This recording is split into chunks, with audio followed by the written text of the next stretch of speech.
ॐ शन्नो मित्रः शं वरुणः शन्नो भवत्वर्यमा शन्न इन्द्रो बृहस्पतिः शन्नो विष्णुरुक्रमः नमो ब्रह्मणे नमस्ते वायो त्वमेव प्रत्यक्षं ब्रह्मासि त्वमेव प्रत्यक्षं ब्रह्म वदिष्यामि ऋतं वदिष्यामि सत्यं वदिष्यामि तन्मामवतु तद्वक्तारमवतु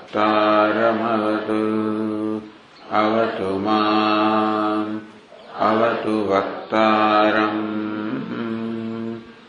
ॐ शान्ति शान्ति शान्तिः ॐ सहना भवतु सहनौ भुनक्तु सह वीर्यं करवावहै तेजस्विनावधीतमस्तु मा विद्विषावहै ॐ शान्ति शान्ति शान्तिः ॐ पूर्णमदः पूर्णमिदं पूर्णात् पूर्णमुदच्यते पूर्णस्य पूर्णमादाय पूर्णमेवावशिष्यते ॐ शान्ति शान्ति ॐ नमो ब्रह्मादिभ्यो ब्रह्मविद्यासम्प्रदायकर्तृभ्यो वंशर्षिभ्यो महद्भ्यो नमो गुरुभ्यः सर्वोपप्लवरहितः प्रज्ञानघनः प्रत्यगर्थो ब्रह्मैवाहमस्मि ब्रह्मैवाहमस्मि ॐ नारायणं पद्मभवं वसिष्ठं शक्तिं च तत्पुत्रपराशरं च व्यासं शुकं गौडपदं महान्तं गोविन्दयोगीन्द्रमथास्य शिष्यं श्रीशङ्कराचार्यमथास्य पद्मपादं च हस्तामलकं च शिष्यं तन्तोटकं वार्तिककारमन्या अस्मद्गुरुं सन्ततमानतोऽस्मि श्रुतिस्मृतिपुराणानाम् आलयं करुणालयं नमामि भगवत्पादं शङ्करं लोकशङ्करं शङ्करं केशवं बादरायणं सूत्रभाष्यकृतौ वन्दे भगवन्तौ पुनः पुनः ईश्वरो गुरुरात्मेति मूर्तिभेदविभागिने व्योमवद्व्याप्तदेहाय मूर्तये नमः यस्य निःश्वसितं वेदाः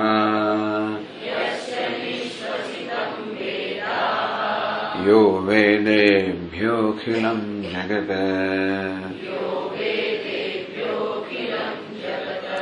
निर्ममेतमहं वन्दे विद्यातीर्थमहेश्वरम्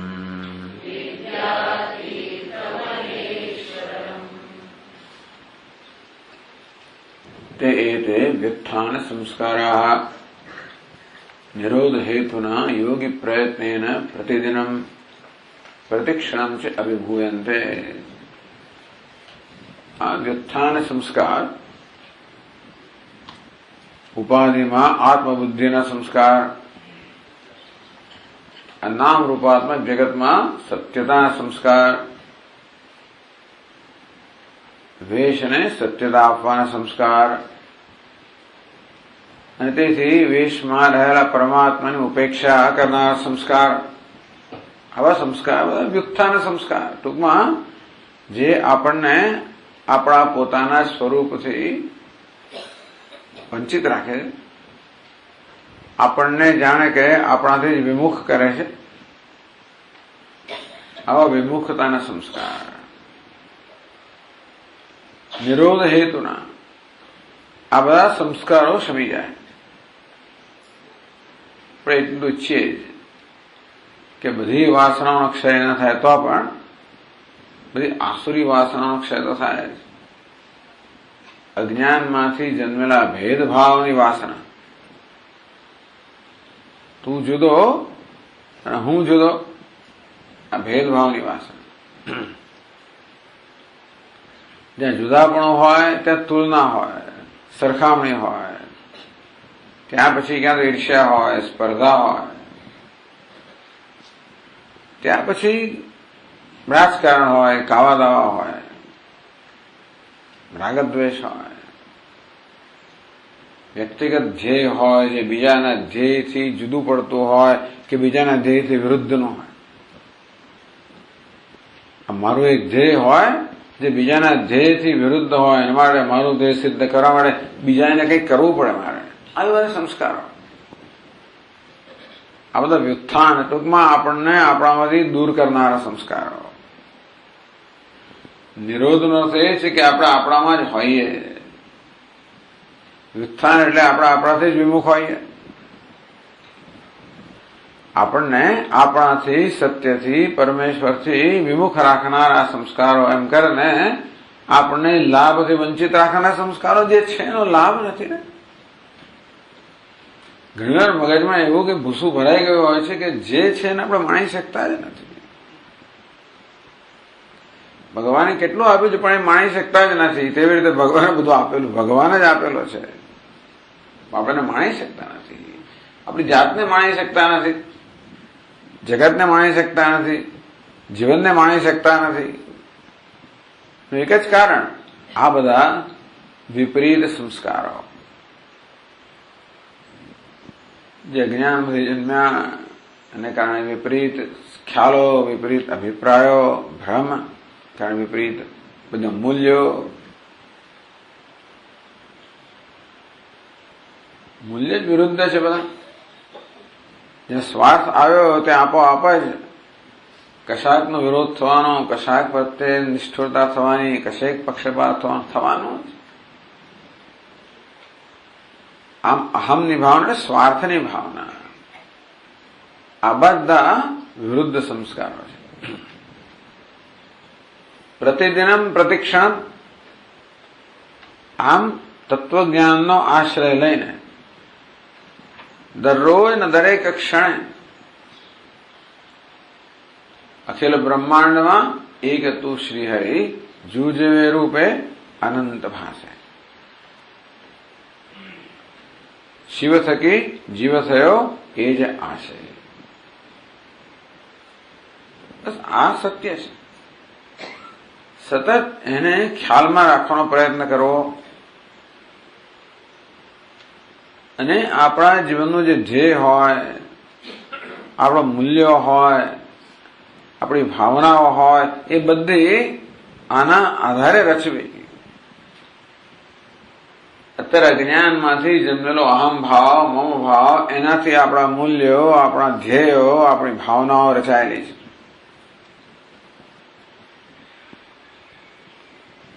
એટલે આખી વસ્તુને આપણે ઉલટાવવાની છે. નદીનો પ્રવાહ જે છે એને ઉલટાવીને એના મૂળ સ્થાન પર લઈ જવાનો છે. આવો તો બહિર્મુખ પ્રવાહ, ઈશ્વરી વિરુદ્ધનો પ્રવાહ. માણસ કેમ ટકી શકે? જીવનમાં સંઘર્ષ હોય, તણાવ હોય, દબાણ હોય, હોવાનું છે. જ્યાં પ્રવાહની વિરુદ્ધમાં આપણે તરવાનો કે જવાનો પ્રયત્ન કરીએ તો પછી એ પ્રવાહનો સામનો કરવો જ પડે. નદી એકદમ વેગભેર વહી રહી હોય ને આપણે વિરુદ્ધ દિશામાં જવાનો પ્રયત્ન કરીએ તો એના આક્રમણનો સામનો કરવો જ પડે. તેમ જીવનમાં કોઈ પ્રવાહ છે એની વિરુદ્ધ દિશામાં આપણે જઈ રહ્યા હોઈએ તો પછી એનો સામનો કરવો જ પડે. સતત જીવનમાં સંઘર્ષ રહેવાનો જ છે. આ બધા સંસ્કારની વિરુદ્ધના સંસ્કારો એની જાતે કંઈ થવાનું નથી, એ આપણે કરવું પડશે. આ તો થઈ ગયેલું છે. નૈસર્ગિકો એમ લોક વ્યવહાર, અનાદિકાળથી આ પ્રકારનો વ્યવહાર, આ વિપરીત વ્યવહાર ચાલ્યા જ કરે છે. એને માટે કોઈ પ્રયત્ન કરવાની જરૂર નથી. પણ સ્વામી મહારાજ કે એક અજ્ઞાન વસ્તુ એવી છે જેના માટે કોઈ પ્રયત્ન કરવાની જરૂર નથી. એ જ્ઞાનમાંથી જન્મ્યો અહંકાર, મમકાર, રાગ, દ્વેષ, અભિનિવેશ કોઈ પ્રયત્ન લઈને જ આવેલા છે. બધી મૂડી લઈને આવેલા છે. એક નવી મૂડી હવે આપણે ઉત્પન્ન કરવાની છે, ભેગી કરવા, ઉપાર્જિત કરવાની છે. પ્રતિદિનમ પ્રતિક્ષણમ એટલે અને પાછા સત્ય પર રચાયેલા સંસ્કાર પ્રતિદિન પ્રતિક્ષણ જેમ બળાત્મક અસર્ટ ટૂંકમાં એને આપણે આગ્રહપૂર્વક આપણે એ સંસ્કાર જે છે એટલે આપણને મૂલ્ય આપવામાં આવે. આપણે કદાચ ખબર ના પડે કે સ્વામીજી આ સર્વબ્રહ્મ છે એટલે જીવનમાં શું કરવાનું, એના આધારિત જીવન જીવવું એટલે શું તો કે અમાનિત્વમ, મદંભિત્વમ, અહિંસા, ક્ષાંતિ, આર્જવમ. અહિંસા, સત્યમ, અક્રોધ, ત્યાગ, શાંતિ, અપૈશુનમ, દયાભૂતેષુ. એટલે આ બધું સરળ બનાવવા માટે આપણને આ બધા મૂલ્યો કહેવામાં આવે. આ બધો વાસનાનો ક્ષય, મનોનાશ એ દિશાનો જ પ્રયત્ન છે. મનનો નાશ કરીને મન કામ કરતું બંધ થઈ જાય એવું આપણે ન ઈચ્છીએ તોય પણ એટલે છતાં મન સાચું કામ કરે એવું તો જરૂર કે થવું જ જોઈએ. આપણું મન આપણી વિરુદ્ધ જ કામ કરે, આપણા જ પક્ષમાં રહેલો આપણે વિરુદ્ધ જાત જાતનું કરતો હોય એના જેવું છે આ બધું. એ ત્યારે વધારે જોખમી વસ્તુ છે. જે વિરોધી છે તેનો વિરોધ એટલે આપણે તકેદારી રાખતા હોઈએ, પણ જે આપણો છે એ વિરોધ કરતો હોય તો એ જરા મુશ્કેલ વસ્તુ છે. આપણું જ મન એ જે કંઈ કરી રહ્યો છે બધું આપણે નુકસાન કરી રહ્યો છે. માટે પ્રતિદિનમ પ્રતિક્ષણમ આવી સાવધાની હોવી જોઈએ. પ્રમાદનો અભાવ, પ્રમાદ એટલે બેધ્યાન પણ, અસાવધાન પણ, તો સતત અપ્રમત્તતા, સાવધાની. મહાત્માઓ કે સાવધાની એ સાધના છે. યોગ એટલે સાવધાની, ધ્યાન કરવું એટલે ધ્યાન રાખવું, સાવધાન બનવું. શાને સાવધાન બનવું? જે જીવનની વાસ્તવિકતા છે, હકીકત છે, સત્ય એને સાવધાન બનવું. તદ વિરોધિનશ્ચ નિરોધ સંસ્કારા પ્રાદુર્ભવંતી. એમ કરીને આ અજ્ઞાનના જે સંસ્કાર છે એના વિરોધી જે જ્ઞાનના અવિવેકના સંસ્કારના વિરોધી વિવેકના સંસ્કાર, એને આપણે પ્રબળ એવા બનાવવાના કે સરળે વિવેક આપણને સહજ થઈ જાય. ત્યારે વાસના ક્ષય થયો કહેવાય. તો સતત વિવેક, સતત આપણા વિચારો જે છે એટલે જેવી રીતે અમારા મોટા સ્વામીજી કહે, જેવી રીતે એક મોટી વસાહત હોય, આજકાલ શું હોય છે સિક્યોરિટી. એક જગ્યા તો તમે ઘણી વાર રસ્તામાં જુઓ ને પેલા ઉભા કરેલા હોય છે, પેલો મોટા મોટા પેલા માછડા હોય, એમાં પોલીસ બેઠેલો હોય, જુએ કે ટ્રકનું શું થઈ રહ્યું છે અંદર. તેવી રીતે આપણા મનની અંદર પણ એક માછડો ઉભો કરેલો હોય અને ત્યાં એક પેલા દરવાજા એને ઉભો રાખ્યો હોય, સજ જોયા કરે, એક એક વિચારને જુએ શું કરે છે એ વિચારમાં, શું લઈ જાય છે, શું નથી લઈ જતો, મારા પક્ષનો છે, પરપક્ષનો છે, કયા પક્ષનો છે, કોને રોકવો, કોને જવા દેવો. પ્રતિદિનમ પ્રતિક્ષણમ એમ કરવાથી એટલે અવિવેકમાંથી જન્મેલી આ બધી ભાવનાઓ, આ વૃત્તિઓ, આ બધા ઈરાદાઓ, આ મૂલ્યો, આ ધ્યેયો, આ બધાને પલટાવવો, ઉલટાવવો. આ રીતે વિવેકમાંથી જન્મેલા સંસ્કાર, એ પ્રકારની ભાવનાઓ, એ પ્રકારના ધ્યેય, એ પ્રકારની વૃત્તિઓ, એ પ્રકારના ઈરાદાઓ એમને પ્રબળ બનાવતા, આ બધું અંદરનું કામ છે. આપણે એવું જો કે ઈચ્છીએ કે લોકો જરા આપણી કદર કરે કે હા કંઈક ફેરફાર થયો તમારા, કદર લોકો ના કરે તો કઈ વાંધો નહીં, પણ અંદર કામ ચાલ્યા જ કરે સતત. અને એટલા જ માટે વ્યવહાર તો આ કામ કરવામાં ઉપયોગી છે.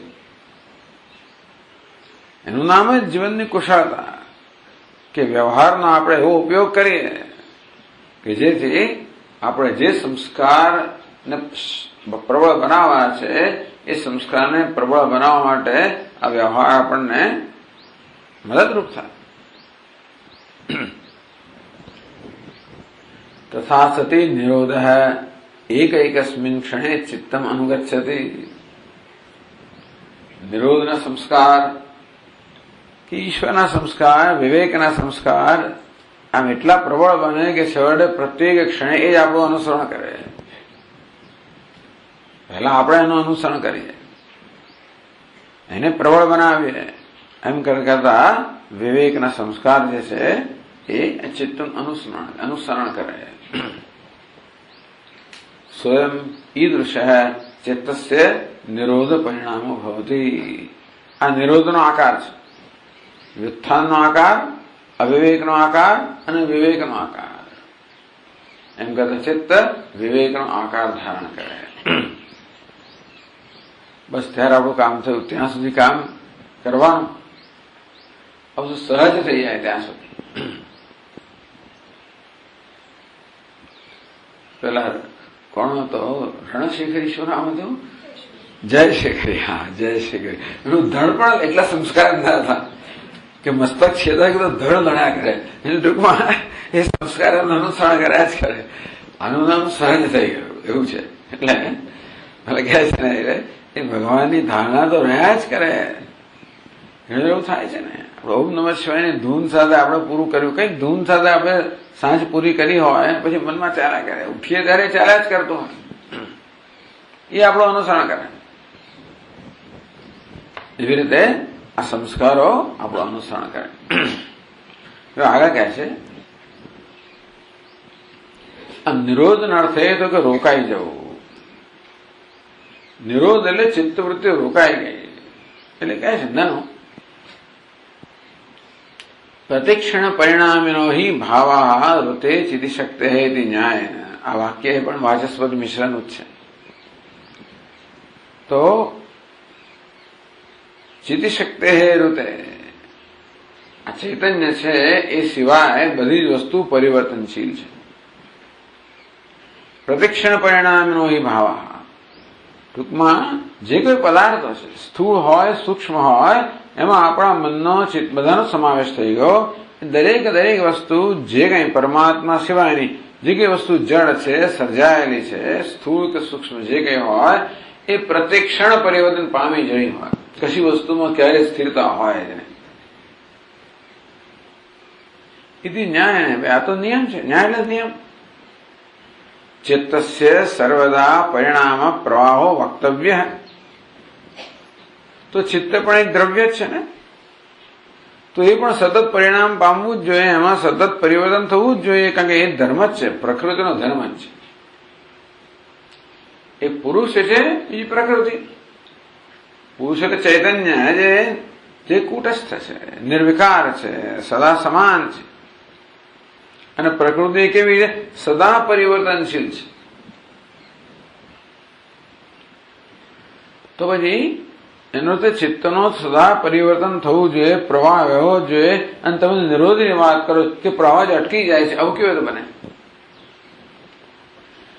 એટલે પરિણામ પ્રવાહ વક્તવ્ય. અને નિરોધની અવસ્થામાં ચિત્ત જે અટકી ગયું એ અવસ્થામાં પણ ત્યારે શું પરિવર્તન થયું? કયા પ્રકારનો પ્રવાહ વહી રહ્યો છે? ચિત્તનો પ્રવાહ તો વહેવો જ જોઈએ. બાઢમ વાત તમારી સાચી છે. કે ચિત્ત પણ દ્રવ્ય હોવાને કારણે સતત પરિવર્તનશીલ જે વાત સાચી છે. તત્ર વ્યુત્થિ ચિત્તસ્ય વૃત્તિ પ્રવાહ સ્ફુટ. હવે આપણે જયારે જાગ્રત હોઈએ, વ્યવહાર કરતા હોઈએ અને ત્યારે તો આપણા મનમાં એટલે વૃત્તિનો પ્રવાહ વહી રહ્યો છે એ સ્ફુટ એટલે બધાના અનુભવનો વિષય છે, એટલે એના વિશે તો કઈ કહેવાનું નથી. તો કોઈ એના વિશે તો પ્રશ્ન ના જ હોય. બે અવસ્થા કઈ? વ્યુત્થિત અવસ્થા, નિરોધ અવસ્થા. તો વ્યુત્થિત અવસ્થા વ્યવહારની અવસ્થા જે છે એમાં તો આપણા મનમાં સતત વૃત્તિઓ વહી રહ્યો છે એટલે સ્ફુટ એ તો પ્રશ્ન હશે જ નહીં. નિરુદ્ધ ચિત્તસ્ય તો કથમ ઇતિહાશંક્ય ઉત્તરમ સૂત્ર હતી. પણ નિરુદ્ધ ચિત્તસ્ય, જે ચિત્ત નિરુદ્ધ થઈ ગયું છે, રોકાઈ ગયું છે, ત્યાં પ્રવાહને રોકાઈ જવું કે ઉલટી વસ્તુ, વિરુદ્ધ વસ્તુ થઈ ને. વૃત્તિનો પ્રવાહ આવ્યો એક રીતે અને કેવું કે વૃત્તિ રોકાઈ ગઈ, તો રોકાઈ ગયેલી અવસ્થાની અંદર કયા પ્રકારનો પ્રવાહ? ઇતિ આશંક્ય, સૂત્રકારે આશંકા ઉત્પન્ન કરીને સૂત્રથી એનો ઉત્તર આપ્યો છે. તતઃ પ્રશાંત વાહિતા સંસ્કારાદિતિ. આવું સૂત્ર છે. તતઃ ત્યારે પ્રશાંત વાહિતા,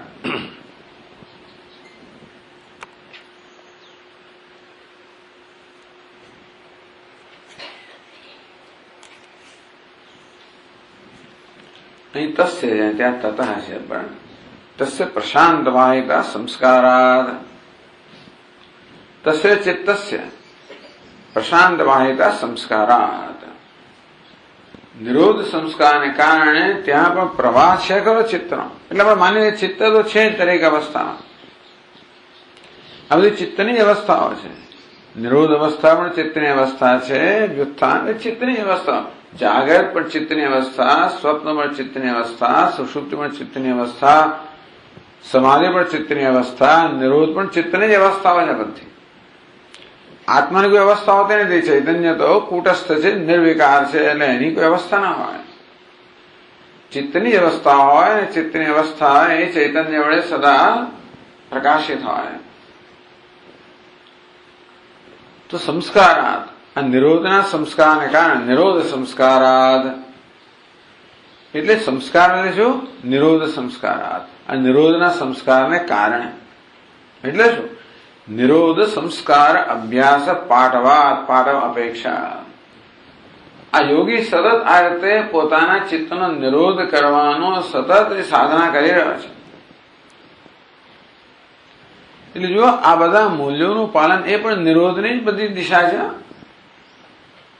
જે કે વસ્તુ આપણે શીખવવામાં આવે છે બધું વાસના ક્ષય અને ચિત્તનો નિરોધની દિશામાં જ બધી આપણે ગતિ કરી રહ્યા છે. સાથે સાથે એટલે વ્યવહાર દરમિયાન પણ થાય, સાથે સાથે સમય કાઢીને આપણે ચિત્તને વ્યવસ્થિત રીતે નિરુદ્ધ કરવાનો પ્રયત્ન કરીએ એ પણ બરોબર છે. આ યોગી તો કોઈ વ્યવહાર કરતો જ નથી. એ તો એક જ વસ્તુ કરી રહ્યો છે, પોતાના ચિત્તને નિરુદ્ધ કરવાનો. નિરોધ સંસ્કાર ટૂંકમાં આપણે શું કરીએ છીએ એની રીતિ ધીમે ધીમે બદલાતી જાય. પછી તમે ગૃહસ્થાશ્રમ કહો કે વાનપ્રસ્થાશ્રમ કહો કે સંન્યાસાશ્રમ કહો, જેમ આપણને ગ્રંથકારે સરસ દ્રષ્ટાંત આપ્યું કે બાળક જયારે વેદ પઠન શીખી રહ્યો છે ત્યારે ક્ષણે ક્ષણે ભૂલ કરે છે, સુધારે છે. એ એક પહેલી અવસ્થા. એ બધો વેદ શીખી ગયો ત્યારે પછી સાવધાન હોય ત્યારે કોઈ ભૂલ નથી કરતો, બીજી અવસ્થા. અને પછી કરતા કરતા સંસ્કાર એવા થઈ ગયા એના કે પછી ઊંઘમાં પણ એ સાચું બોલે, એ સંસ્કાર થઈ ગયા. એ નિરોધ એટલે વેદના સંસ્કાર પડી ગયા, સહજ થઈ ગયો. તેવી રીતે સાધકના જીવનમાં પણ એની રીતિ બદલાતી જાય. શરૂનો વ્યવહાર કરતા કરતા કરે, પછી ધીમે ધીમે વ્યવહાર તો ઓછો કરતો જાય ને આ કરે, ઓછો કરતા કરતા કરતા બધો વ્યવહાર જતો અને આ જ. એટલે આ રીતે ધીમે ધીમે ધીમે મનુષ્ય અંતર્મુખ બનતો જાય. એ વ્યવહારની જરૂરિયાત હોય તો વ્યવહાર કરે.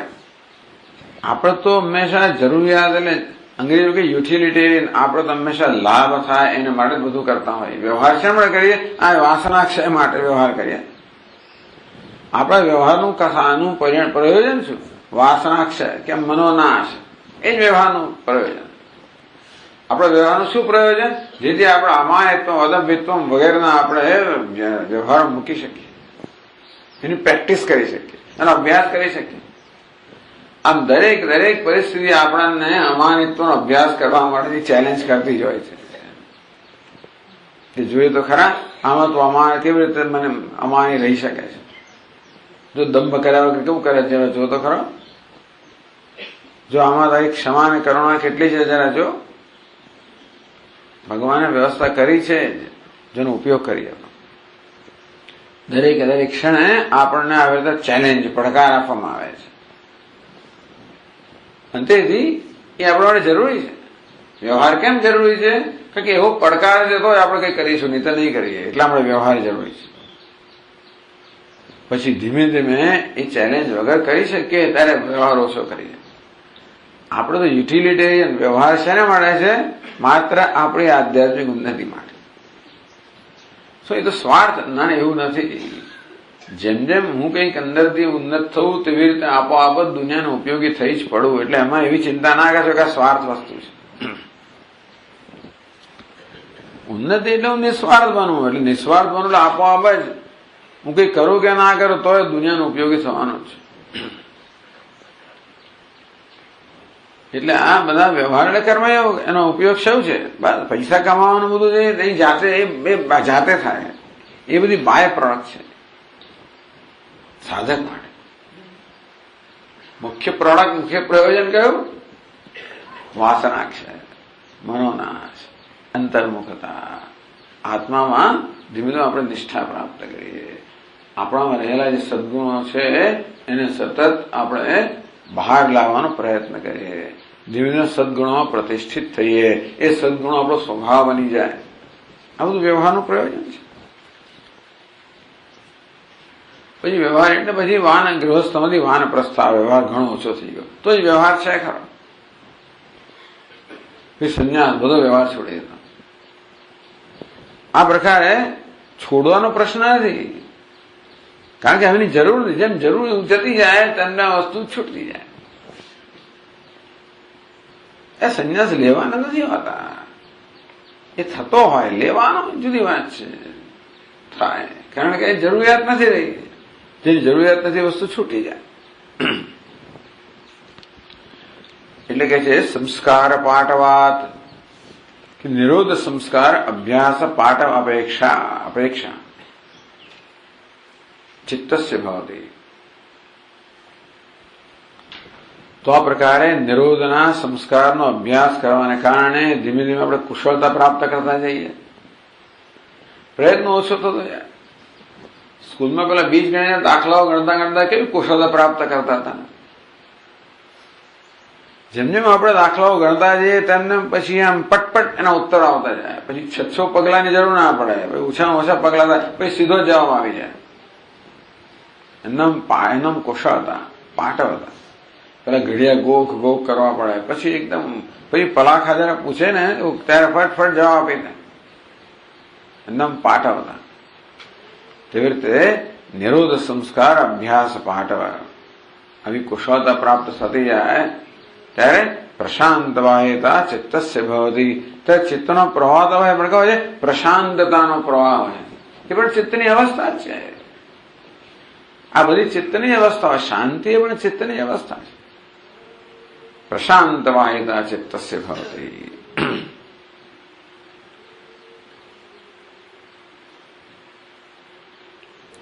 વ્યુત્થાન સંસ્કાર મલ રહિત નિરોધ સંસ્કાર પરંપરા માત્ર વાહિતા પ્રશાંત વાહિતા. શાંતિ તો ગણે પ્રકૃષ્ટ શાંતિ. વ્યુત્થાન તો વ્યવહારના એટલે દ્વૈતના, વ્યવહારની પણ દ્વૈતના, અજ્ઞાનના, ભેદભાવના, આ સંસ્કારની મલિનતા અત્યારે જ છે. એ જેમ જેમ ઓછી થતી જાય, જેમ ચિત્ત નિર્મળ બનતું જાય તેમનું આપોઆપ ચિત્ત શાંત થતું જ જાય. બધાનો અનુભવ છે કે જેમ જેમ રાગ દ્વેષ ઓછા થતા જાય, જેમ જેમ ચિત્ત નિર્મળ બનતું જાય તેમ પ્રસન્ન બનતું જાય, સ્વચ્છ બનતું જાય, શાંત બનતું જ જાય.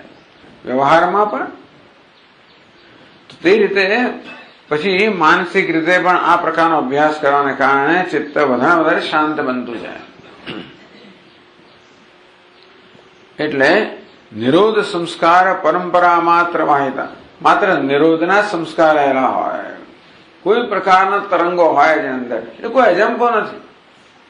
મને બધા પ્રકારના અજંપાથી મુક્ત થઈ ગયો, સંપૂર્ણ જંપ છે, સંપૂર્ણ ત્યાં આત્મસંતોષ છે. એ હોવાના કારણે કોઈ પ્રકારના વિક્ષેપની કે કોઈ પ્રકારની તરંગની જરૂર નથી.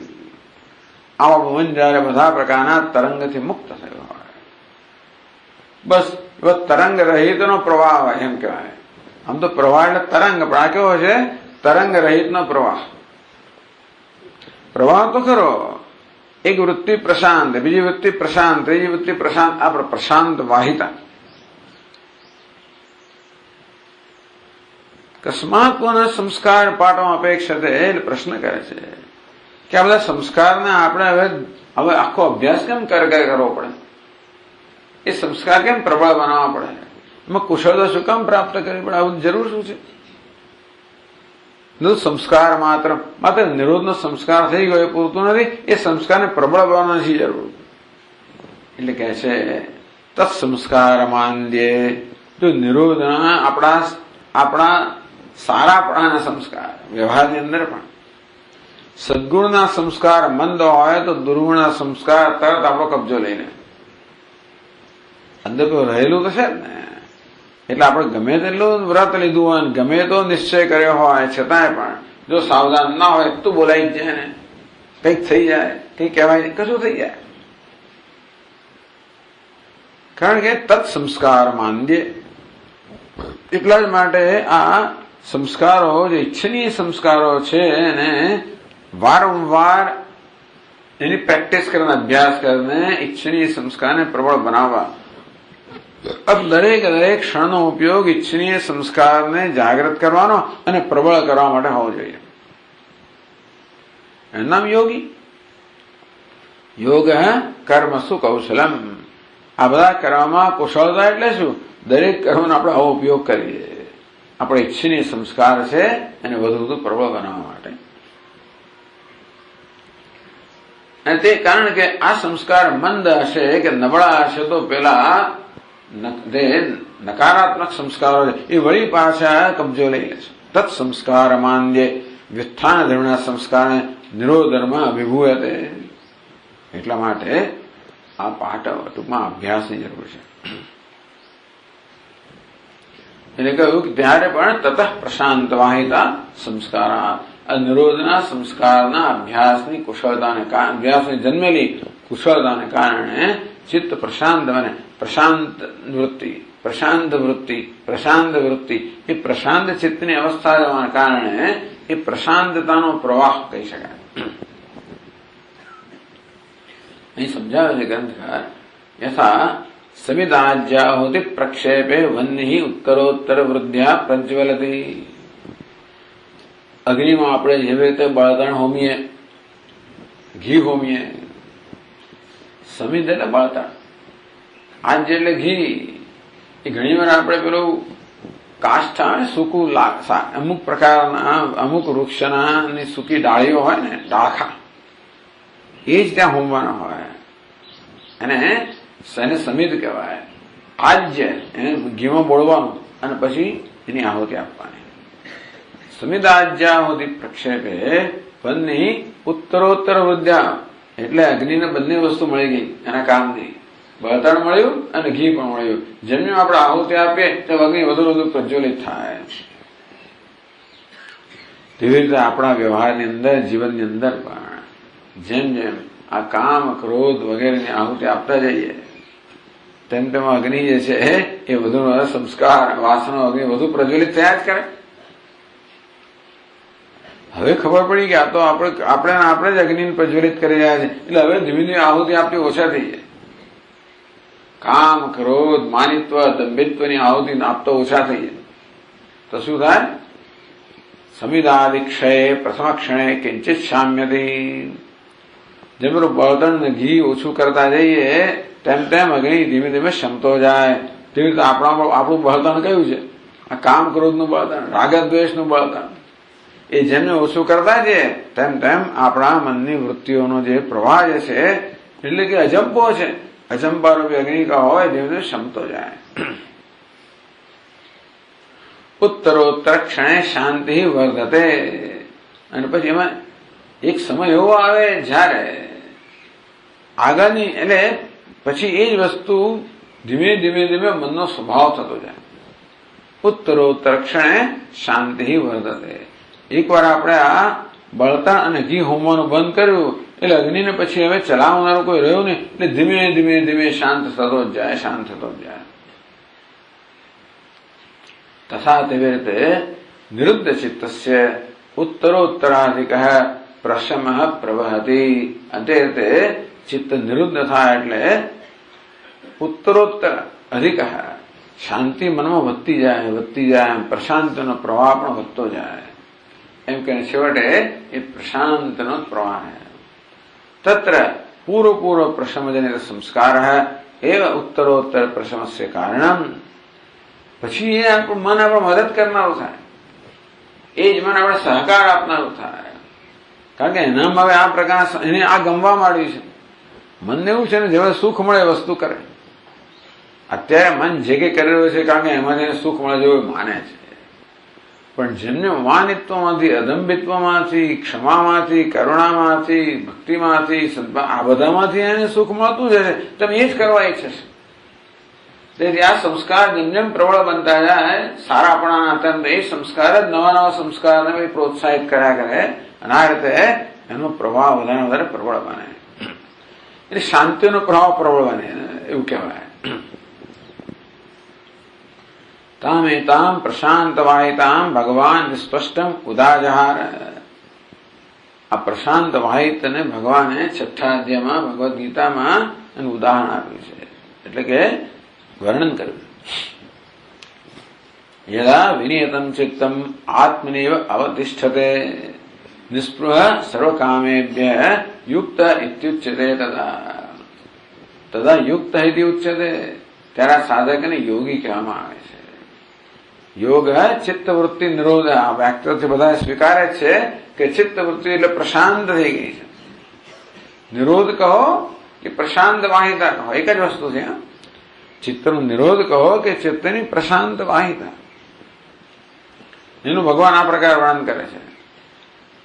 વારંવાર આ પ્રકારના શ્લોકો કે ઉપનિષદના મંત્રો કહેવાનું પ્રયોજન એ છે કે વેદાંતિન માટે આ સંપ્રજ્ઞાત સમાધિનો વિષય પણ આત્મા હોવો જોઈએ. એટલા માટે આત્મ વિષય સંપ્રજ્ઞાત સમાધિ, આત્મા જેનો વિષય છે એ પ્રકારનું ધ્યાન, એ પ્રકારની સમાધિ એ અજ્ઞાનને દૂર કરનારી હોવાને કારણે વારંવાર એ વસ્તુ લઈ આવતા હોય છે. આત્મનિય અવતિષ્ઠ ભગવાન કહે છે યદા વિશેષણ નિયતમ. સાહેબ નિયત કરેલું ચિત્ત, જેને નિયમિત કરવામાં આવે છે, નિયંત્રિત કરવામાં આવ્યું છે, જેને વશીભૂત કરવામાં આવ્યું છે એવું ચિત્ત. પણ જેમને આપણે આ પ્રકારે આવા સદગુણોના સંસ્કારને પ્રબળ બનાવતા જઈએ તેમ ચિત્ત અનુકૂળ બનતું જાય. એટલા જ માટે ધારણા, ધ્યાન વગેરે પેલા યમ નિયમ વગેરે કહેવામાં આવ્યા. આ યમ નિયમના અનુષ્ઠાનથી ચિત્ત મહદ અંશે પ્રસન્ન થઈ ગયું છે.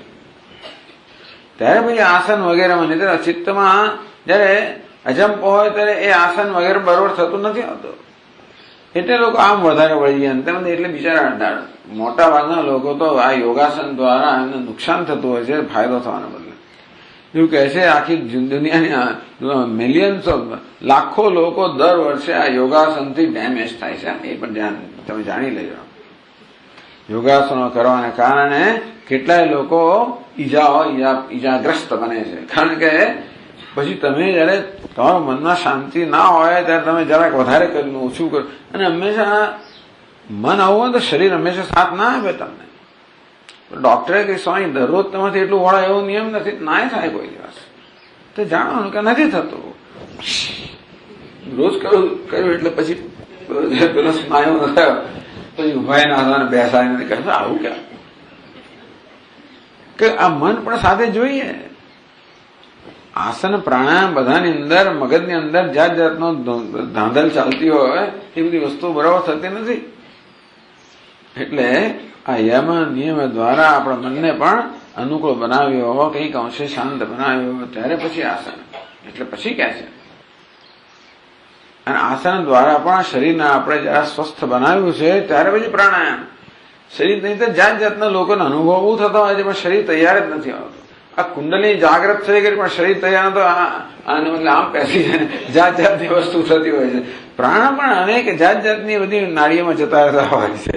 એટલે કારણ કે શરીર એને પણ તૈયાર નથી થયો. શરીર સ્વસ્થતા જોઈએ ને તો શક્તિ યોગ્ય પ્રવાહમાં આવે, યોગ્ય તેની એની નાડીમાં આવે, ને બીજી બધી જતી ને. આ બધી વસ્તુ બહુ ધ્યાન રાખવાની હોય છે. એટલે જે ક્રમ કયો છે, ક્રમ આપણા સીધું ધ્યાન જ શરૂ કરી દેવું. લોકો ધ્યાન જ માંગે, જરા કેટલામું છે? 7મું વસ્તુ છે. આ બધું યમ અને નિયમ આ બધા માટે કોઈ ધીરજ નથી. ધીરજ નથી, તાત્કાલિક કરવું છે. કંઈક સ્વામી કુંડને જાગૃત કરી દો, કંઈક કરી દો. હવે એ બધી વસ્તુઓ જે છે, એવી શક્તિઓ જાગૃત થાય તો એ શક્તિને આપણે ખરેખર સહન કરી શકીએ એમ છીએ. એ શક્તિને આપણા શરીરની અંદર આપણે એને સીમિત કરી શકીએ એમ છીએ.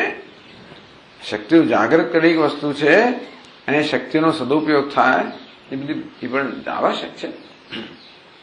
એટલે ધીરજથી ધીરજ જોઈએ, ધૈર્ય. બુદ્ધ્યા ધૃતિ ગૃહીતયા, અબુદ્ધિમાં ધૈર્ય, ધીરજ બહુ મહત્વની છે. યદા વિનિયતમ ચિત્તમ, આ પ્રકારના દીર્ઘકાળના અભ્યાસને કારણે ચિત્ત જયારે ધીમે ધીમે કરતા કરતા વિનિયત વિશેષ નિયતમ સર્વે એ આપણને અનુકૂળ બને છે. આત્મનિવ તિષ્ઠતે, એનો આત્માનો પ્રેમ જન્મ્યો, મારે આત્મામાં રહે છે.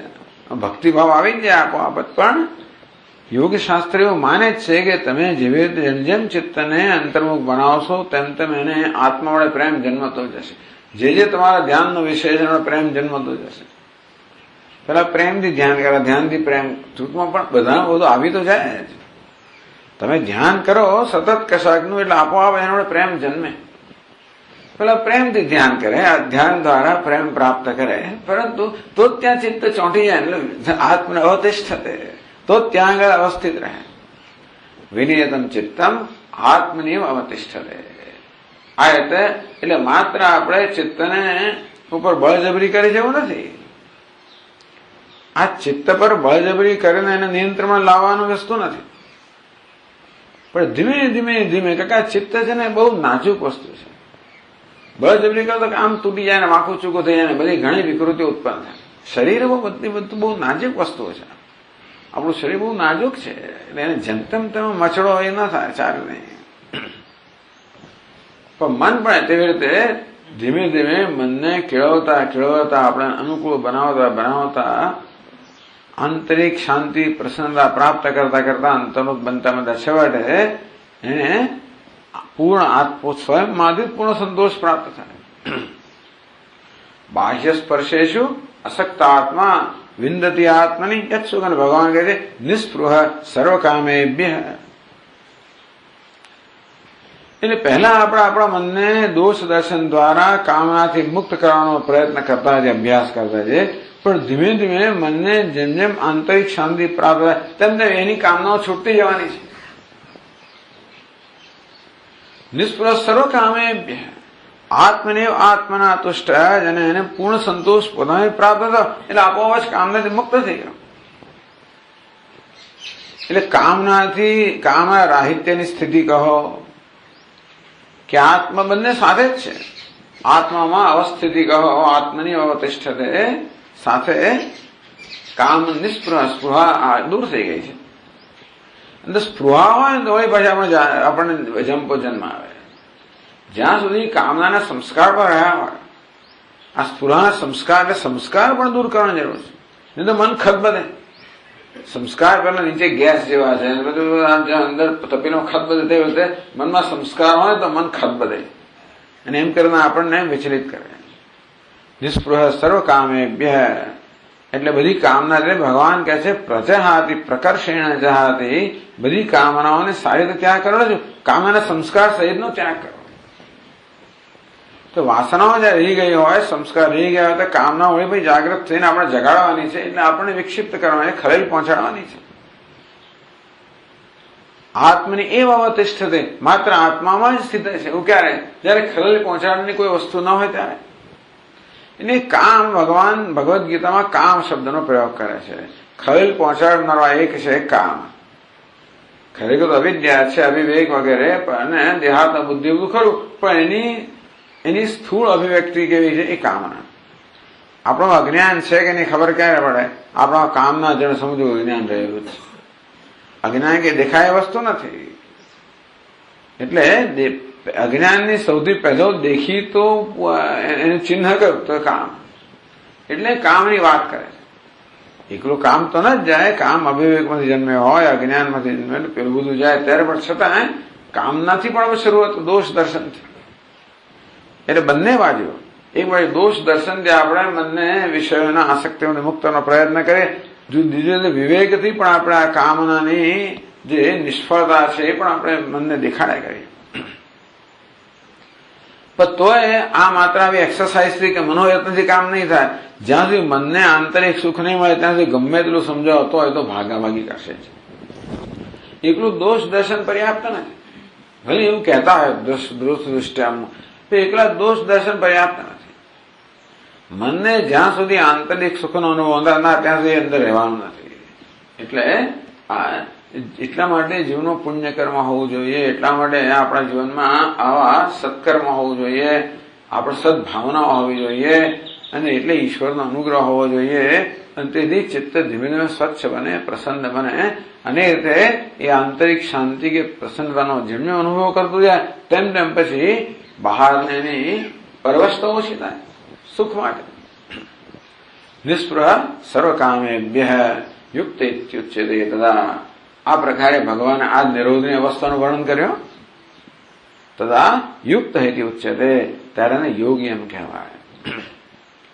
કારણ કે કામના એટલે જ વૃત્તિ. સર્વ કામેભ્ય નિસ્પૃહ એટલે કોઈ પ્રકારની વૃત્તિ નથી, કોઈ પ્રકાર અજંપો નથી, એટલે પ્રશાંત વાહિતા છે. એટલે ગ્રંથકાર કહે ભગવાન પ્રશાંત વાહિતાનું વર્ણન કરી રહ્યા છે. એનું દૃષ્ટાંત આપે છે. યથા દીપો નિવાતસ્થ નૈંગતે સોપમા સ્મૃતા યોગિનો યથ ચિત્તસ્ય યુંજતો યોગમાત્મન. યથા નિવાતસ્થ દીપ ન ઇંગતે. જેમ દીવો જે છે, દીવાની જ્યોતમાં કોઈ પ્રકારનું હલનચલન નથી, કારણ કે નિવાત વાત રહિત જ્યાં પવન નથી. માત્ર દીવાને જોઈતો પ્રાણવાયુ છે ખરો, પણ પવનની કોઈ લહેર નથી ત્યાં. નિવાતનો અર્થ ત્યાં આગળ વાયુ રહિત નથી, પરંતુ વાયુની કોઈ લહેરખી નથી. વાયુ લહેરખી છે એ પેલી જ્યોતને ચંચળ બનાવનારી છે. તેવી રીતે આપણા મનમાં કોઈ વાયુની લહેર, કઈ વાયુ? આ વાસનાનો વાયુ, કામનાનો વાયુ. આ કામનાનો વાયુ છે, મનની જ્યોત છે, એને ચંચળ બનાવે છે. ચંચલની મને કૃષ્ણ જયારે ભગવાનને કહે મારું મન ચંચળ છે, એનો અર્થ કે એમાં બધા કામ ક્રોધ રહેલા છે જે મનને ચંચળ બનાવનારા છે. એ વાયુ વગરનું મન. ટૂંકમાં જેવો તો દીવો વાયુ વગરના સ્થાનમાં હોય તો જ્યોતિની કેવી પ્રજ્વલિત હોય, સાથે સ્થિર હોય. તે મન પણ જાગ્રત છે, ઊંઘતું નથી. પ્રકાશમય છે, જે વિવેકનો પ્રકાશ છે, જાગ્રત છે, સાથે સાથે સ્થિરતા છે. સા ઉપમા સ્મૃતા. અને આ પ્રકારની ઉપમા યોગશાસ્ત્રમાં કહેવામાં આવી છે. શેના માટે? યોગિનઃ યત ચિત્તસ્ય યુંજતો યોગમાત્મનઃ યત ચિત્તસ્ય આત્મયોગમ યુંજતઃ યત ચિત્તસ્ય યોગિનઃ ઉપમા સ્મૃતા. તો આત્મયોગમ, આત્માનો યોગ એટલે કે પોતાના ચિત્તને આત્મામાં નિષ્ઠ બનાવવાનો અભ્યાસ કરનાર જે યોગી છે એના ચિત્ત માટે આ પ્રકારની ઉપમા યોગશાસ્ત્રમાં કહેવામાં આવી છે કે એનું ચિત્ત કેવું સ્થિર છે, સાથે વિવેકના પ્રકાશમય છે, કે આનંદનો પ્રકાશમય છે. અને એટલા માટે ચિત્તને અસ્થિર થવાની જરૂર નથી, કારણ કે એને જે જોઈએ મળી રહ્યું છે. આનંદ એક જ એનો ખોરાક છે. ચિત્તનો એક જ ખોરાક છે સુખ, જ્યાં મળે ત્યાં જાય. તો આંતરિક પ્રાપ્ત થાય તો પછી બહાર જવા તો અજંબાની કોઈ જરૂર નથી. એટલે એ માટે એ ચિત્ત શાંત છે. યત્રો પરમતે ચિત્તમ નિરુદ્ધમ યોગ સેવયા. આ યત્ર એટલે યોગ. તમ વિદ્યા દુઃખ સંયોગ વિયોગમ યોગ સંગીતમ. યોગ જેની સંજ્ઞા છે એ ચિત્તની જે અવસ્થા છે એ અવસ્થામાં યત્ર યોગ સેવયા નિરુદ્ધમ ચિત્તમ ઉપરમતે. યોગ સેવયા અર્થાત આ યોગના સેવનથી, અભ્યાસથી, અભ્યાસના પાટવથી, સંસ્કારના પાટવથી, ટૂંકમાં આ પ્રકારે આપણા ચિત્તને નિરુદ્ધ કરવાના, શાંત કરવાના, અંતર્મુખ બનાવવાના સંસ્કાર જેમ જેમ પ્રવાહ થતા જાય તેમ તેમ પછી ચિત્ત આપણને સહકાર આપતું જાય, પોતે જ નિરુદ્ધ થવા માંગતું જાય. એક સમય એવો આવે જયારે ચિત્તને પોતાને જ મળે પ્રેમ જન્મે, ત્યાં સુધી આપણે પ્રયત્ન કરવો પડે. જ્યાં સુધી ચિત્તને હજી જગત માટે વિશ્વ પ્રેમ, ત્યાં સુધી આપણે એને વાળીને એને અંતર્મુખ બનાવવું પડે. ધીમે ચિત્તને જ અંતર્મુખ પ્રેમ જન્મતો થાય ત્યારે પછી મોટા ભાગનું કામ થઈ ગયું. એટલે જ કહેવામાં આવ્યું કે તદ પૂર્વ પ્રશ્નજનિત સંસ્કાર એવા ઉત્તરોત્તર પશ્ચમસ્ય કારણમ. પછી ચિત્તને જેમ જેમ આંતરિક શાંતિ મળતી જાય તેમ તેમ એ ચિત્ત પોતે જ એ શાંતિ, એ શાંત રહેવા ઈચ્છે, એ આપણે સહકાર આપતું થાય. યોગ સેવયા આ પ્રકારે યોગના અર્થાત આ ચિત્તને શાંત બનાવવાના, એને આંતરિક સુખનો અનુભવ કરાવવાના જે અભ્યાસ સંસ્કાર જે છે જેમ જેમ વધારે પ્રબળ બનતા જાય. ચિત્ત નિરુદ્ધમ ચિત્તમ ઉપરમતે. ચિત્ત નિરુદ્ધ થઈ ગયું. ઉપરમતે એટલે કે ઉપરમ થઈ ગયું, શાંત થઈ ગયું. એ ચિત્ત જેને કહેવાય એવું રહ્યું નથી. આપણે ચિત્ત એટલે વૃત્તિનો પ્રવાહ ચિત્ત કહેતા હોઈએ તો એ રીતે ચિત્ત રહ્યું નથી. ચિત્તનો નાશ થયો નથી, પણ જેને આપણે ચિત્ત કહીએ વૃત્તિ પ્રવાહ, એ પ્રકારનું પરિણામ, એવો આકાર ચિત્તનો રહ્યો નથી. ચિત્ત નિરાકાર બન્યું પણ નષ્ટ નથી થઈ ગયું, એવા વૃત્તિરૂપી આકારથી મુક્ત થઈ ગયું. એ ચિત્તની સ્વાભાવિક અવસ્થા એ ખરેખર. તેથી ચિત્ત એમ કહી શકાય કે આ અવસ્થામાં ચિત્ત પોતાની સ્વાભાવિક અવસ્થા પ્રાપ્ત કરે છે, પ્રશાંત. તો નિરુદ્ધમ ચિત્તમ યત્ર ઉપરમતે. આ પ્રકારે આમ નિરોધ શબ્દનો આપણે એવો અર્થ જાણે, એ શબ્દ એવો જાતનો મનની અંદર ભાવ ઉત્પન્ન કરે કે આપણે રોકી રાખ્યું છે, આપણે કંઈક બળજબરી રહેલી છે. એટલે યોગમાં કે રોકેલું હોય, બળજબરી હોય, એવી જાતનો કંઈક અંદર ખ્યાલ રહેલો છે, પણ એવું નથી. કશી વસ્તુ બળજબરીથી રહે જ નહીં. થોડો વખત રહે પછી પાછી ભાગી જ જાય. પેલું ઢોરદાર બળજબરી કરવા તો દોડાવે તમને આમથી તેમ, કેવી રીતે ચિત્ત પણ. અને માટે આમાં બળજબરી નથી, ધીમે ધીમે ધીમે લાલન છે. ચિત્તને આપણે લાડ લડાવતા અને ધીમે ધીમે અંતરનું બનાવે. પશુને જેમ તમે ઘાસ આપો અને પંપાળામ કરતા એવી રીતે ચિત્તનું લાલન કરતા એને હું શાંત બનાવવાનું. એ બાળકને એવું ઠપાઈને ઊંઘાડે ને માહિતી રીતે ધીમે ધીમે કઈ હિંચકા નાખે આમ ઠપા આમ કરે એટલે ધીમે ધીમે એ વસ્તુ એને ઊંઘવા માટે અનુકૂળ એવી સ્થિતિ ઉત્પન્ન કરે. યત્ર સેવાત્મનાત્માનમ પશ્યન આત્મનિતુષ્યતે. તો કે ભગવાન કહી રહ્યા છે કે આ યોગની અવસ્થા એ જ્ઞાનની અવસ્થા જ છે. યત્ર ચૈવ આત્માનમ આત્મની પશ્યન. સ્વયં પોતાનામાં જ, પોતાના અંતઃકરણમાં કે બુદ્ધિમાં જ આત્માના દર્શન કરતા હતા. ટૂંકમાં અહીં જયારે જુએ, હવે એ જુએ છે, કારણ કે આપણે સતત આપણા દર્શન કરતા જ હોઈએ છીએ. આપણા દર્શન કરવાનું કઈ નવું નથી, આપણે સતત દર્શન કરતા જ હોઈએ છીએ. અને સતત આપણે જાહેર કરીએ છીએ કે હું કોણ છું, એ મારું દર્શન જ છે. પ્રત્યેક ક્ષણે હું જાહેર કરતો હું કોણ છું. બસ એ વખતે જાહેર કરવા બ્રહ્મ છું, આપોઆપ જ આવી જાહેરાત જયારે થાય ત્યારે યોગ્ય દર્શન થાય. બાકી દર્શન તો જયારે આપણે પ્રત્યેક ક્ષણે આપણે જાહેરાત કરતા જ હોઈએ છીએ ને હું કોણ છું. તો ચિત્ત આ પ્રકારે જયારે સંપૂર્ણતા અનુકૂળ બન્યું છે ત્યારે હવે આપણા દર્શનને વિકૃત કરતું નથી. આત્મા તો બ્રહ્મનો પ્રકાશ જ રહ્યો છે. આ ચિત્ત જે છે એને વિકૃત કરે છે. હરીશો વિકૃત હોય તો આપણો ચહેરો વિકૃત દેખાય, તેવી રીતે આ ચિત્ત પણ વિકૃત હોય તો આપણને આપણે જીવ એવી રીતે દેખાઈએ છીએ, શિવ હોવા છતાં. તો ચિત્તના રૂપે હરીશો જયારે સંપૂર્ણ રીતે સ્વસ્થ સપાટ બની ગયો, સ્વચ્છ બની ગયો તો આપણે જેવા છીએ તેવા દેખાડે. એટલે એવું નથી કઈ નવું કઈ તે જે દર્શન થઈ રહ્યું છે દર્શન હવે બહુ સ્પષ્ટ થયું કે વિકારથી મુક્ત થયું. એટલે કહે છે, એટલે એવું નથી કે તે જ વખતે આત્મામાં આત્માનું દર્શન કરે. હંમેશા આત્મામાં જ આત્માનું દર્શન કરતા હોઈએ છીએ આપણે. ક્યાંનો વાત એ છે આત્માનમ પશ્યન્ન, પોતે પોતાને જુઓ એટલે શું? કારણ કે આત્મા સ્વયં પ્રકાશ છે. માટે હું કોણ છું એ સ્વયં પ્રકાશ વસ્તુ છે. એ દ્રષ્ટિએ એમ કહેવાય કે સતત હું મને મારામાં જોઈ જ રહ્યો છું. પ્રત્યેક ક્ષણે મારા વિશે મારો અભિપ્રાય ખ્યાલ હોય જ છે. એ રીતે મારું દર્શન પ્રત્યેક ક્ષણે હોય. એ માત્ર બદલાતું જાય. જેમ જેમ ચિત્તની અવસ્થા બદલાય તેમ તેમ આપોઆપ મારા વિશેનો અભિપ્રાય બદલાતો જ જાય. છેવટે અભિપ્રાય શું આવે? હું બ્રહ્મ છું, આનંદ સ્વરૂપ છું. એ ચિત્ત સંપૂર્ણ અનુકૂળ બન્યું. એટલે યોગ શાસ્ત્ર આવું જ કરવા માંગે છે. કારણ ચિત્ત જ આપણું માધ્યમ છે, જે દ્વારા આપણે અનુભવ કરતા હોય કે જાણતા હોય. એ માટે એ માધ્યમને જ વ્યવસ્થિત કરવું. માધ્યમ આવું કેમ કે એમાં વિપરીત સંસ્કારો પડી ગયા છે. એમાં યોગ્ય સંસ્કારો દ્વારા એને સ્વચ્છ બનાવવું, નિર્મળ બનાવવું.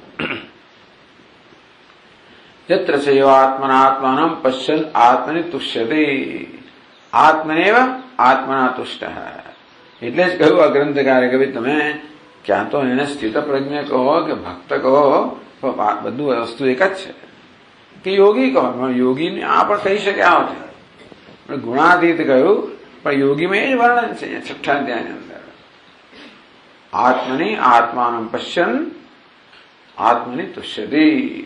એ સ્વયં પોતાને સંતુષ્ટ છે. કારણ કે આત્મા સંતોષ સ્વરૂપ છે.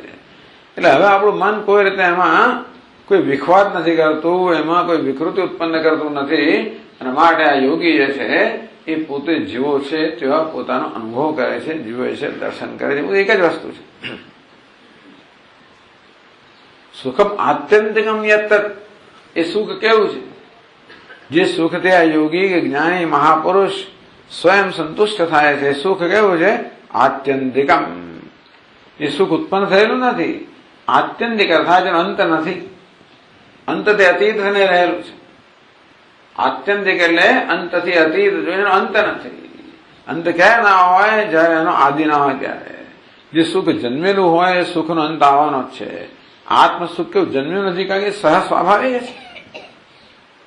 જે સુખ હતું જ આત્મારૂપી સુખનો તો સૂર્ય છે, પ્રકાશમાન હતો જ. પરંતુ આ બધા આવરણને કારણે, વિક્ષેપને કારણે જે સૂર્યનો આપણને અનુભવ જુદી રીતે થતો હતો એ હવે કોઈ આવરણ વિક્ષેપ ન રહેવાના કારણે એ સૂર્યનો એના પોતાના મૂળ સ્વરૂપમાં અનુભવ થાય છે. એટલે એવું સૂર્યને પ્રકાશિત કરવાનું નથી. વાદળ હોવાને કારણે સૂર્ય અનુભવ ના થાય એ વાદળ દૂર જ કરવાના છે. એમ નહીં કે સૂર્યનો આપણે ઉત્પન્ન કર્યો તો ઉત્પન્ન કરે તો સૂર્ય જતો પણ તો કે નહીં. આત્મરૂપી સૂર્ય તો છે અને માટે એક માત્ર આવરણ વગેરે દૂર થયું. માટે જે છે પ્રકાશમાન આત્યંતિકમ એટલે દૂર થનારું સુખ નથી, જતો રહેનારું નથી. આ સુખ કેવું છે? આવ્યા ભાઈ ક્યારે પણ ના જાય કે આવ્યું નથી, માત્ર એને અભિવ્યક્ત થઈ છે. આત્યંતિકમ યત્તત બુદ્ધિગ્રાહ્યમ. આ સુખ કેવું? બુદ્ધિગ્રાહ્ય એટલે કે એ આંતરિક અનુભવનો વિષય છે. બુદ્ધિ તે વખતે આમ પ્રશાંત વાહિતા કહેવાય. આમ જોવા જઈએ તો બુદ્ધિની વૃત્તિ નથી, છતાં બુદ્ધિ એ રીતે રહેલી છે. પ્રશાંત સ્વરૂપમાં ચિત્ત કહો, બુદ્ધિ કહો રહેલી છે. માટે એ બુદ્ધિમાં તમે અનુભવ કહો, દર્શન કહો, જ્ઞાન કહો. બુદ્ધિગ્રાહ્યમ અતીન્દ્રિયમ. ઇન્દ્રિયજન્ય સુખ નથી. આ વિષયો દ્વારા, વિષયોનો ઇન્દ્રિયના અનુભવ દ્વારા જન્મેલા સુખ નથી. અતીન્દ્રિયમ એટલે આત્માનું સુખ છે. બુદ્ધિગ્રાહ્યમ ટૂંકમાં યોગી જાણે છે કે હું સુખી છું. સુષુપ્તિની અંદર પણ સુખનો અનુભવ છે એમ કહેવામાં આવે છે, પણ જાણતા નથી. ત્યારે બુદ્ધિ નથી ત્યાં આગળ. બુદ્ધિ ઊંઘી ગઈ છે. સુષુપ્તિમાં બુદ્ધિ ઊંઘી ગઈ છે. માટે સુખ હોવા છતાં પણ એની નોંધ નથી, એની સભાનતા નથી. એની બુદ્ધિ જાગ્રત છે. કોઈ જાતનો વિક્ષેપ નથી કરતી, કોઈ ચંચળતા નથી, કોઈ ખલેલ નથી પહોંચાડતી. શાંત છે. ખલેલ પહોંચાડ્યા વગર પણ સમૃદ્ધ અનુકૂળ બુદ્ધિ.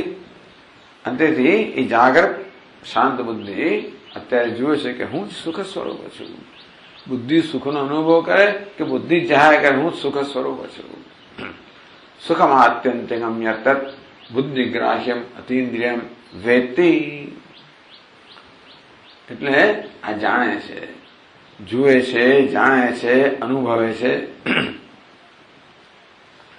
યત્ર સ્થિત તત્વતઃ ન ચલતી.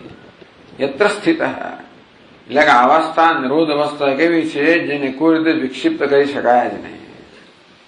યત્ર સ્થિત તત્વતઃ ન ચલતી. એ બધી યોગની જાત જાતની અવસ્થાનું વર્ણન આવશે, પણ એવી ચિત્તની અવસ્થા કે તમે ઢંઢોળો તો ના આવો ટૂંકમાં. એટલે ભગવાન એ પ્રકારે અહીંયા વર્ણન કરી રહ્યા છે કે તત્વતઃ ન ચલતી, જે તત્વથી ચલાયમાન થતો નથી. તો કે વેદાંત એને એમ કહે કે ભાઈ એવું જરૂર નથી કે તમે માત્ર સમાધિમાં જવા જોઈએ, તો આત્મા સિવાય કશું ન હોવાને કારણે સમાધિમાં જ હોવા જેવી જરૂર નથી. તેથી જેને સર્વત્ર આત્મદર્શન છે યોગી, એ સમાધિમાં હોય કે અવ્યવહારમાં હોય તો પણ એ તત્વથી ચલાયમાન થતો નથી. એ ભગવાન છઠ્ઠામાં પાછળથી પોતે જ કહે છે સર્વભૂતસ્થમાત્માનમ સર્વભૂતાની ચ આત્મની સંપશ્યન ઈક્ષતે યોગયુક્તાત્મા સર્વત્ર સમદર્શન બરાબર છે. ઈક્ષતે યોગયુક્તાત્મા સર્વત્ર સમદર. એટલે હવે આ સંસ્કાર એટલા બધા દ્રઢ થઈ ગયા છે કે જાગ્રત અવસ્થામાં પણ આને નિરોધ સંસ્કાર કહો કે જ્ઞાનના સંસ્કાર કહો. એમની ભાષામાં નિરોધ સંસ્કાર કહેવાય, આપણે બધા જ્ઞાનના સંસ્કાર કહેવાય. પણ સર્વત્ર આત્માને દર્શન કરે, આત્મામાં સર્વ એટલે એક અદ્વિતીય આત્માનું દર્શન એને મળે, સહજ બની ગયું. સ્થિતશ્ચરતિ તત્વતઃ. ટૂંકમાં આ અવસ્થા સંભવિત છે કે કોઈ રીતે આ યોગી જ્ઞાની પુરુષ પોતાના તત્વના દર્શનમાંથી ચલાયમાન ન થાય. અહીં એવી જાતનું ચિત્ર છે કે જયારે સમાધિમાં ત્યારે ચલાયમાન ન થાય. પણ પછી ભગવાન પોતે જ વર્ણન કરે છે કે યોમામ પશ્યતિ સર્વત્ર સર્વમ જ મયી પશ્યતિ તસ્યાહમ ન પ્રણશ્યામી સચમે ન પ્રણશ્યતિ. એ ક્યારે મારી નજર બહાર જતો નથી, હું ક્યારે નજર બહાર જતો નથી. આત્મા કહો, ઈશ્વર કહો વગેરે. ટૂંકમાં એટલે ગઈકાલે જે કહ્યું ને કે ભાઈ આ ધારણાના સંસ્કાર એવા છે. એટલે ઘણી વાર કહું ને આ જપના કે ભજનના કે કીર્તનના સંસ્કારો ચાલ્યા જ કરતું, અંદર વ્યવહાર કરો તો અંદર ચાલ્યા કરે. એ તો બહુ સ્થૂળ વસ્તુ છે, પણ આ સંસ્કાર પણ એવા પછી ધીમે ધીમે ધીમે સહજ બની જાય કે કોઈ વ્યવહારનો વિરોધી નથી. કારણ કે અદ્વૈત કોઈ દ્વૈતનું કે વ્યવહારનો વિરોધી ન હોવાને કારણે અદ્વૈતના સંસ્કાર જે છે એ કશાના વિરોધી નથી. માટે સ્થિત જ્યાં સ્થિર થયેલો યોગી તત્વતઃ ન ચલતી, તત્વથી ચલાયમાન થતો નથી. આમ તો એને આપણું ચિત્ત જ એને તત્વથી ચલાયમાન કરતું હોય છે.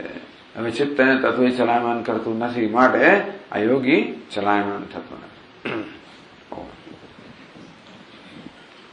ઓમ પૂર્ણમદ પૂર્ણમિદં પૂર્ણાત પૂર્ણમુદચ્યતે પૂર્ણસ્ય પૂર્ણમાદાય પૂર્ણમેવાવશિષ્યતે.